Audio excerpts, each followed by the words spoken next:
Okay, I wanted to elaborate a little bit further, like when it came to my relationships ending and me walking away. Because, of course, in my ego, I'm like, you know, anything is possible, right? Because in my ego, I feel like I'm a magician, right? But anyway, so, but the boundary is the biocontamination. All my relationships ended when I refused to have sex with them. If we had already been intimate and I stopped having sex with them, it's because biocontamination, he cheated. Of course, he's going to say, "Ooh, nobody can prove who the cheater was." Right? And I'm like, "Cool. If we can't prove who the cheater was, I should at least be able to walk away." Right? Because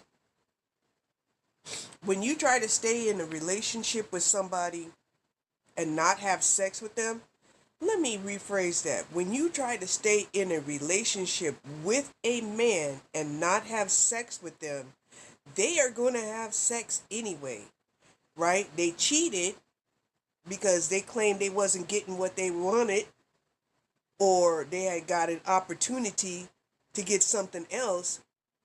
But why wouldn't you close the door on the other relationship?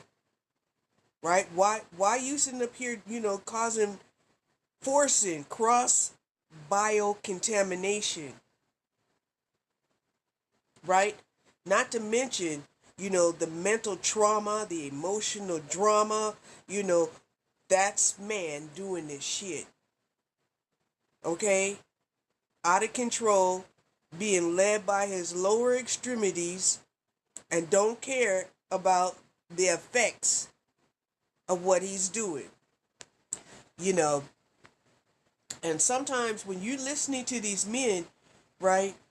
Like when I was at work, right? I'm sitting up here listening to this young man. He's a life coach, right? I'm like, cool. He's real big and strong and buff, cancer guy, right? Been married 20 years, right? But he didn't have any children with his wife, right?